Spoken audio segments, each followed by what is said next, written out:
All right, so let me get something out of the way the first 10 seconds. A peptide is not a steroid. It's not a steroid. It's not testosterone. It's not hormone replacement. And if that's what you thought this was, then I want you to stick with me because I'm going to save you a lot of confusion. So what's up, guys? My name is Rocky. A lot of people know me as Rockzilla, and I've been in the fitness space for a long time now. The last 4 years, I've been coaching people online, and I've been blessed to help hundreds of people change their bodies and honestly change their whole life in turn.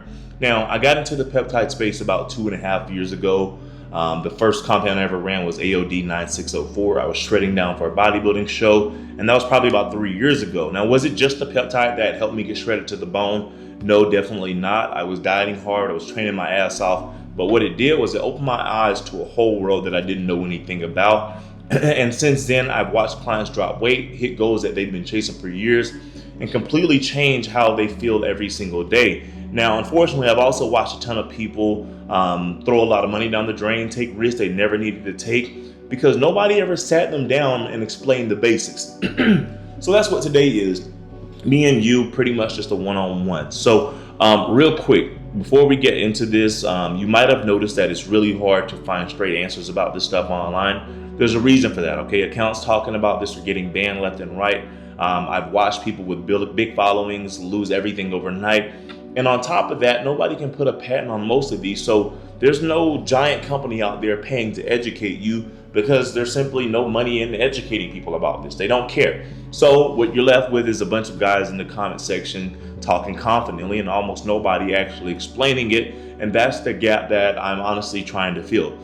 All right, so a peptide is a short chain of amino acids. That's pretty much it. Amino acids, these are the building blocks of protein. You already know that part. Now, if you line a few of them up, then you've got a peptide. And if you line up a whole bunch of them, well, now that's a protein. Now, the part that actually matters here is peptides aren't fuel, all right? Your body's not burning them for energy. Peptides are messages, and what they do is they send signals. Think about it like this. Right now, your body's running 1,000 things at once, all right? And you're not even thinking about a single one of them, all right? Something's gotta be telling all those cells what to do, and that's this, all right? They're the instructions. So a peptide goes over to a cell, plugs into it, and it drops a message, all right? It basically says, release this, build that, slow down, repair this over time. And listen, your body already does this every day, all day. Insulin, it's a peptide, all right? The thing that tells your body to release growth hormone, it's a peptide, all right? So this isn't some crazy new science. You're running on all of these right now, whether you're on peptides or not. The whole conversation is just, can you use that system on purpose? Now, let's get back to the steroid thing because this is where everybody gets it twisted. Steroid kick the door in, all right? They go inside the cell, flip the switches directly, all right? It's an override. Peptides pretty much not, all right? They pull up to the cell, deliver the message, and let your body decide what to do with it, all right? You're not overriding your system, you're talking to it, and that's the difference between the two. That's not me trying to sell you some lie, that's what they do. The second thing, peptides are not the same as getting on hormones, all right? Now, some of them do affect your hormones if you choose to, all right? That is true, but there's a difference between telling your body to make more of something and just injecting the finished product straight into you, all right? These are two completely different things. Now, the third thing, people ask me this pretty often. Why is it always a shot? Why can't I just take a pill? And this is because your stomach's whole job is to break down protein. That's what it does. So if you swallow most of these, then your gut's gonna tear it apart before it ever does anything, and you're gonna lose half of the compound before you actually use it. All right, now I do wanna talk about what matters just as much as what the compound is where it's from. So you'll see a lot of people just buying from random websites and hoping for the best, and that's where people get into trouble. If you're going to touch anything in the space, you need to understand that source, the quality is everything, all right? A legit supplier should be able to provide a COA, which is a certificate analysis for every single batch.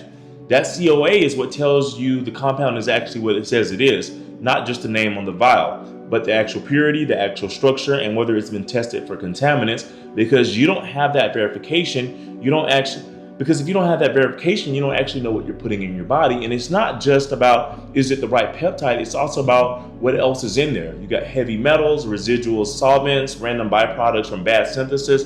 All of that can show up if the source isn't legit. So before anything else, before dosing, before stacking, before anything, verify the source. Check the COA, make sure it's actually clean and it's actually what it claims to be. All right, that step alone is going to mitigate a lot of the risks that people don't realize that they're taking. All right, people talk about peptides like it's one thing. This is not one thing. All right, it's a whole category, and half of these have nothing to do with each other. All right, so I'm going to break it down for you. You got your growth hormone ones. You got CJC, you got ipamorelin, tesamorelin. So these tell your pituitary to put out more growth hormone. Here you get better recovery, better sleep, better body composition. That's these. Then you got the weight loss ones. All right, these are the ones everyone's talking about. You got semaglutide, tirzepatide, reta. All right, these work on your appetite and your blood sugar. All right, and then you got the repair and the recovery ones, which is BPC 157, TB 500. Then there's the cellular energy side, SS31, MOD-C, NAD, and this is about the engine inside your cells and how well it's running. All right, NAD is technically not a peptide, but it works today. All right, and then you got the skin and hair ones. All right, you got GHKCU, AHKCU. You got the hormone ones, which is PT141, kisspeptin. All right, so that's 6 groups, 6 completely different things doing 6 different jobs, which is why when someone asks me, are peptides safe? The question really doesn't mean much to me. That's like asking, is medicine safe? All right, which one, for who, how much, compared to what? You really got to be specific whenever it comes to this peptide world. So yeah, that's your foundation. Their messages, they send signals. It's not fuel. They're not steroids, they're not hormone replacement, and it's a category, all right, not just one thing. Now, there's only so far that I can go in this YouTube video. I've already explained why, and that's why I built the community. So it's called Peptide Performance, and that's where I can actually go deep, you know, when I talk about this stuff. You get full breakdowns on each compound, how to check a source before you trust it, which honestly might be the most important thing on this whole list. The food and training side that nobody talks about, but that decides most of your results. And you can just ask me directly instead of hoping I see your comment. And also, if you're interested in coaching, even if it's just for 1 month, you can sign on with me just to get some guidance before you're on your way. The link is going to be in the description. And if you got something out of this, drop a comment and tell me what you want me to cover next. I actually read through the comments. That's how I pick what to make next. Now, I appreciate you guys. Hope you guys found some value in this. There's a bunch of links and free guides in my bio as well. And if you don't follow me on Instagram, follow me. It is ROKKZILLAA. I'll see you guys on the next one.